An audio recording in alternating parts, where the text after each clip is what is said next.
Oye, detente lo que estás haciendo ahora mismo, porque lo que estoy a punto de compartir contigo pueden ser los 4 minutos más importantes de información sobre salud que escucharás este año. Y lo digo no para ser dramático, sino porque la mayoría de los médicos, incluyendo muchos oncólogos, todavía no están diciéndole esto a sus pacientes mayores de 50 años. No porque no lo sepan, sino porque no viene en un frasco de pastillas. Soy el Dr. William Li, biólogo vascular, investigador del cáncer y autor. He pasado más de 25 años estudiando lo que realmente previene el cáncer a nivel celular.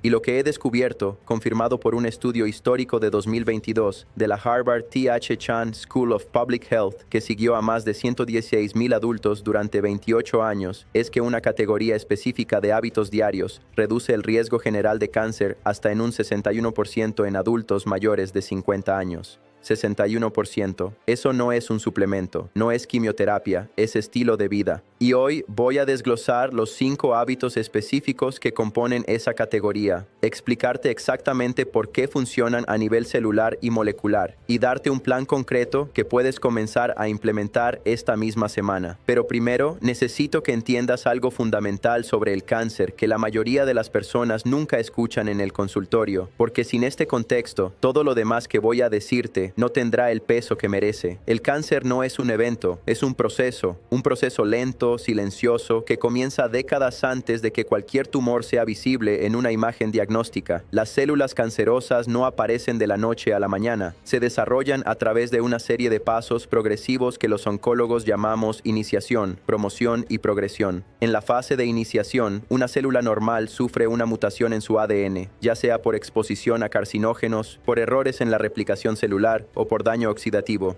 En la fase de promoción, esa célula mutada comienza a proliferar, escapando parcialmente de los mecanismos normales de control del crecimiento celular. Y en la fase de progresión, la acumulación de mutaciones adicionales convierte esa proliferación anormal en un cáncer clínicamente significativo, capaz de invadir tejidos y eventualmente metastatizar. Este proceso, desde la primera mutación hasta un tumor detectable, tarda en promedio entre 10 y 20 años.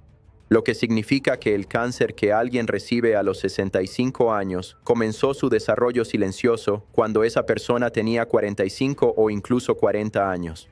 Y lo que significa también, de manera profundamente esperanzadora, es que hay múltiples ventanas de intervención a lo largo de ese proceso en las que los hábitos diarios pueden interrumpir la progresión, reparar el daño, eliminar las células precancerosas y mantener el ambiente biológico del cuerpo en un estado que es fundamentalmente hostil al desarrollo del cáncer. Eso es lo que el estudio de Harvard documentó durante 28 años. No estaban midiendo si los hábitos podían curar el cáncer ya establecido. Estaban midiendo si los hábitos podían interrumpir el proceso de carcinogénesis antes de que llegara a ser clínicamente visible. Y la respuesta fue un rotundo sí, con una magnitud del 61% de reducción en el riesgo general, que yo, como investigador con más de 2 décadas en este campo, encuentro extraordinariamente significativa. Entonces, ¿cuáles son esos 5 hábitos? Vamos a analizarlos uno por uno, con la biología que los respalda, porque quiero que no solo sepas qué hacer, sino por qué funciona. Porque cuando entiendes el mecanismo, el hábito deja de ser una recomendación abstracta y se convierte en una decisión informada que tu biología reconoce y recompensa. El primero es el que más impacto tiene sobre la carcinogénesis en adultos mayores de 50 años y es también el más subestimado de los 5. Estoy hablando del sueño de calidad consistente.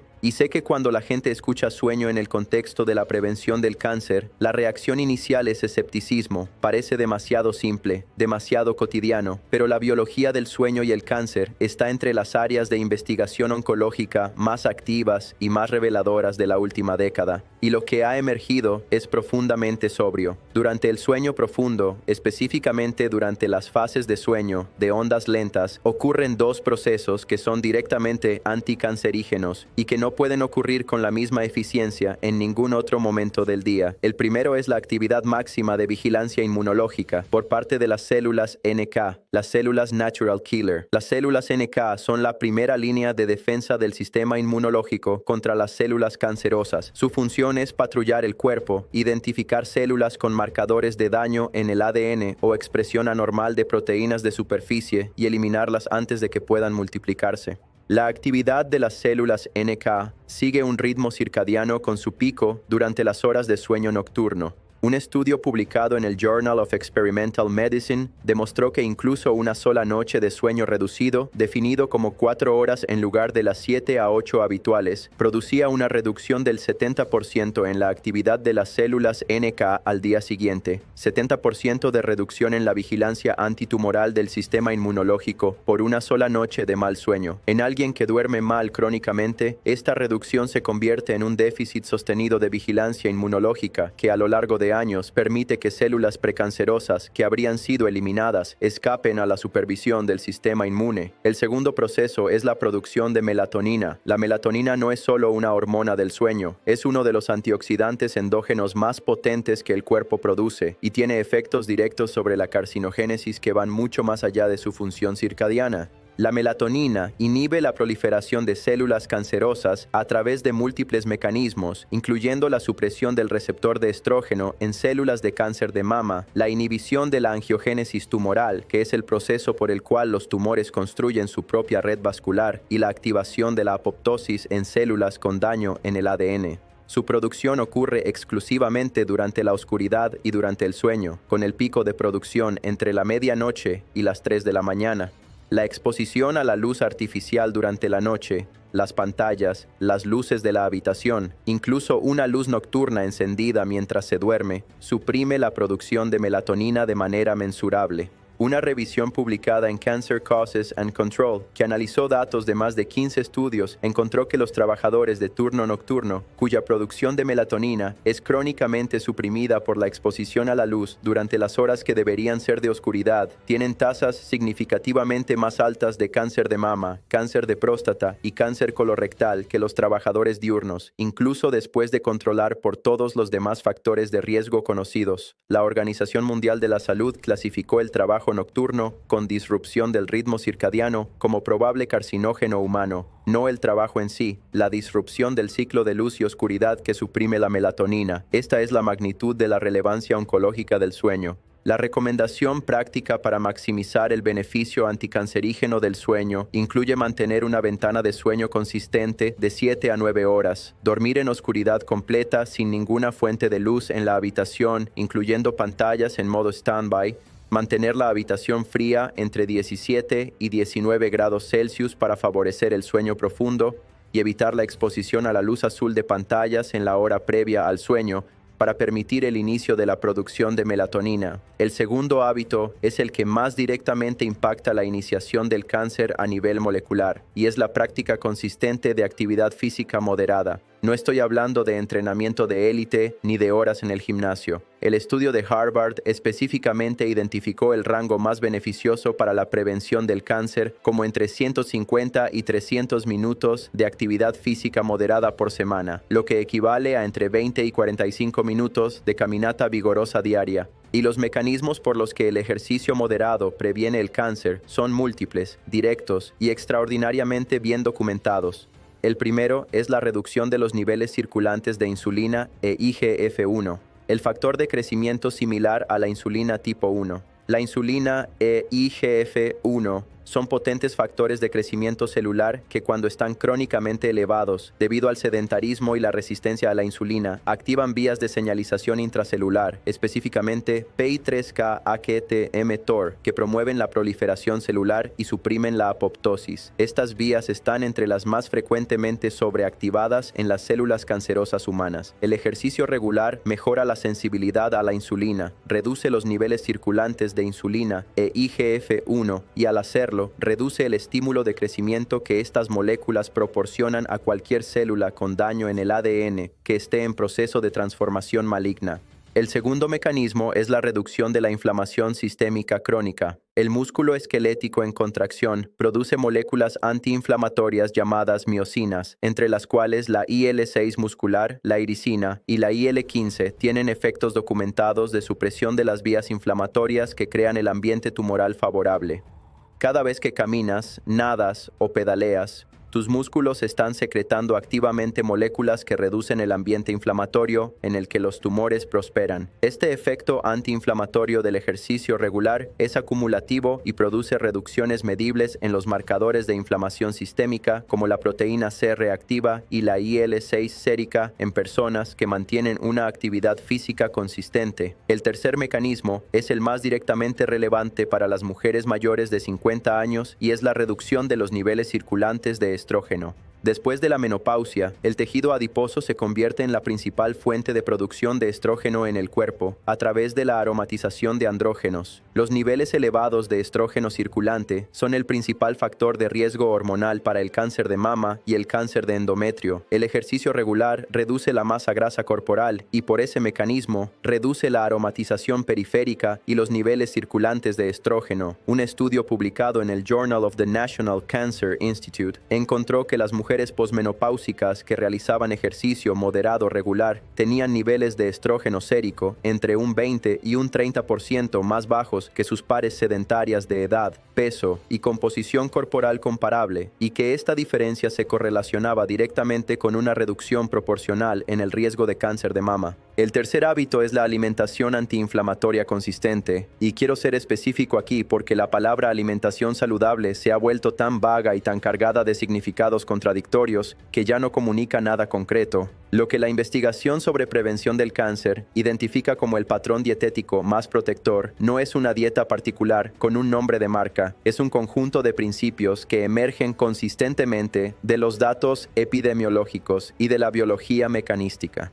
El principio más importante es la densidad de fitoquímicos. Los fitoquímicos son los miles de compuestos bioactivos que las plantas producen como parte de sus propios sistemas de defensa contra patógenos, radiación ultravioleta y estrés oxidativo. Muchos de estos compuestos, cuando los consumimos, interactúan con nuestras propias vías biológicas de maneras que son directamente protectoras contra el cáncer. Los isotiocianatos del brócoli, los licopenos del tomate, las antocianinas de los arándanos y las cerezas, los polifenoles del té verde y el café, la curcumina de la cúrcuma, el resveratrol de las uvas oscuras. Cada uno de estos compuestos tiene mecanismos de acción específicos sobre rutas de señalización relevantes para la carcinogénesis que han sido estudiados en detalle. El segundo principio es la minimización del daño oxidativo y la glicación. Los azúcares refinados, los carbohidratos de alto índice glucémico y los aceites vegetales altamente procesados ricos en ácidos grasos omega 6 son los principales promotores dietéticos de dos procesos que crean el ambiente biológico más favorable para la carcinogénesis. El estrés oxidativo, que daña el ADN de las células y promueve mutaciones, y la inflamación crónica de bajo grado, que crea el microambiente tumoral en el que las células precancerosas proliferan y evaden la vigilancia inmunológica. Reducir estos dos impulsores dietéticos es tan importante para la prevención del cáncer como aumentar el consumo de fitoquímicos protectores. El tercer principio es mantener un peso corporal saludable, específicamente en relación con la grasa visceral abdominal. La grasa visceral no es metabólicamente inerte. Es un órgano endocrino activo que produce citocinas proinflamatorias, estrógenos, factores de crecimiento y adipocinas que promueven el ambiente biológico favorable al cáncer. 13 tipos de cáncer han sido formalmente vinculados por la investigación epidemiológica con el exceso de grasa corporal, incluyendo cáncer de mama posmenopáusico, cáncer de colon, cáncer de endometrio, cáncer de riñón y cáncer de páncreas. El mantenimiento de un peso corporal saludable es, desde el punto de vista de la prevención oncológica, una de las intervenciones con mayor base de evidencia disponibles. El cuarto hábito es el que más frecuentemente sorprende a mis pacientes porque no lo asocian intuitivamente con la prevención del cáncer. Estoy hablando de la gestión activa del estrés psicológico crónico. Y cuando digo gestión activa, no me refiero a simplemente intentar preocuparse menos. Me refiero a prácticas específicas con evidencia biológica directa de efecto sobre los mecanismos de carcinogénesis. El estrés crónico, mediado principalmente a través del cortisol y las catecolaminas, tiene efectos documentados sobre la biología del cáncer que van desde la supresión de la actividad de las células NK que mencioné en el contexto del sueño, hasta la activación directa de vías de señalización en las células células tumorales a través de receptores adrenérgicos. Los tumores expresan receptores beta-adrenérgicos en su superficie y la noradrenalina, liberada durante el estrés, puede activar estos receptores y promover la proliferación tumoral, la angiogénesis y la metástasis. Este no es un mecanismo teórico. Es un mecanismo que ha sido validado en modelos animales y que está siendo actualmente investigado como diana terapéutica, con beta-bloqueantes siendo estudiados como agentes antimetastásicos en ensayos clínicos en pacientes con cáncer de mama y melanoma. Un metaanálisis publicado en Clinical Cancer Research que revisó datos de 165 estudios encontró que el estrés psicológico crónico medido de manera objetiva a través de biomarcadores se asociaba con un riesgo significativamente mayor de incidencia de cáncer, progresión de la enfermedad y mortalidad por cáncer en adultos mayores de 50 años. Las prácticas con mayor evidencia para interrumpir la vía del estrés crónico hacia la biología del cáncer incluyen la meditación mindfulness, que ha demostrado en estudios clínicos reducir los niveles de cortisol, mejorar la actividad de las células NK y reducir los marcadores de inflamación sistémica en pacientes con y sin diagnóstico de cáncer. El ejercicio moderado, que como mencioné ya tiene efectos directamente anticancerígenos, también es una de las intervenciones más eficaces para la regulación del estrés crónico y el mantenimiento de conexiones sociales significativas que la investigación en psiconeuroinmunología ha vinculado con perfiles inmunológicos más favorables y menor incidencia de cáncer en estudios longitudinales. El quinto hábito, y este es el que completa el marco de los 61% de reducción documentados en el estudio de Harvard, es la eliminación del consumo de tabaco y la minimización del consumo de alcohol. Sé que esto parece obvio y probablemente ya lo has escuchado, pero quiero explicarte la magnitud del riesgo en términos que creo que raramente se comunican con la claridad que merecen, y también quiero hablarte sobre el alcohol específicamente, porque las recomendaciones sobre el alcohol han evolucionado significativamente en los últimos 5 años y muchos adultos mayores de 50 todavía tienen información desactualizada. El tabaco es responsable de aproximadamente el 30% de todas las muertes por cáncer en los Estados Unidos. No solo cáncer de pulmón, el tabaco es un carcinógeno documentado para al menos 15 tipos de cáncer diferentes, incluyendo cáncer de vejiga, cáncer de riñón, cáncer de páncreas, cáncer de cuello uterino y leucemia mieloide aguda, entre otros. Los más de 70 carcinógenos identificados en el humo del tabaco producen daño directo en el ADN de las células de múltiples tejidos, mutaciones que inician el proceso de carcinogénesis que puede tardar décadas en manifestarse clínicamente. Dejar de fumar a cualquier edad produce beneficios oncológicos documentados. Incluso dejar a los 60 años reduce el riesgo de cáncer de pulmón a la mitad en comparación con continuar fumando, según datos del Cancer Prevention Study segundo. En cuanto al alcohol, el consenso científico ha cambiado de manera significativa. La narrativa de que el vino tinto en cantidades moderadas tiene beneficios cardiovasculares que compensan sus riesgos oncológicos ha sido revisada seriamente en la literatura más reciente. La posición actual de la Organización Mundial de la Salud, respaldada por el trabajo del International Agency for Research on Cancer, es que no existe ningún nivel de consumo de alcohol que sea seguro desde el punto de vista del riesgo de cáncer. El etanol es metabolizado en el cuerpo a acetaldehído, un carcinógeno de grupo 1 que daña directamente el ADN, interfiere con la reparación del ADN e inhibe la absorción de folatos necesarios para la síntesis de ADN. El alcohol está causalmente vinculado con al menos 7 tipos de cáncer, incluyendo cáncer de mama, cáncer colorectal, cáncer de hígado y varios cánceres del tracto gastrointestinal superior, y la relación es dosis dependiente, lo que significa que cada copa adicional incrementa el riesgo de manera proporcional, sin un umbral debajo del cual el riesgo sea cero. Ahora quiero darte el marco integrado porque creo que ver cómo estos 5 hábitos interactúan entre sí como un sistema es tan importante como entender cada uno individualmente. El cáncer requiere 3 condiciones para desarrollarse y progresar: células con daño en el ADN o mutaciones, un microambiente inflamatorio que favorezca su supervivencia y proliferación, y la evasión de la vigilancia del sistema inmunológico. Los 5 hábitos que he descrito hoy atacan las 3 condiciones simultáneamente y de manera sinérgica. El sueño de calidad maximiza la vigilancia inmunológica a través de las células NK y la producción de melatonina, ataca la evasión inmune. El ejercicio ejercicio moderado reduce los factores de crecimiento que promueven la proliferación, reduce la inflamación sistémica y mejora la función inmune, ataca el microambiente tumoral y los impulsores de proliferación. La alimentación antiinflamatoria rica en fitoquímicos reduce el daño oxidativo al ADN, minimiza el ambiente inflamatorio y provee compuestos con actividad directa antiproliferativa y proapoptótica. Ataca las tres condiciones. La gestión del estrés reduce la supresión inmunológica mediada por cortisol y catecolaminas y reduce la activación adrenérgica directa de receptores en células tumorales, ataca la evasión inmune y el microambiente. Y la eliminación del tabaco y la reducción del alcohol elimina las fuentes de daño directo al ADN más importantes que están dentro del control individual. Ataca la iniciación de la carcinogénesis en su raíz. Cuando estos 5 hábitos se practican juntos de manera consistente, como lo hicieron los participantes del estudio de Harvard que mostraron la reducción del 61% en el riesgo de cáncer, el efecto es multiplicativo, no simplemente aditivo. Cada uno potencia los mecanismos de los otros.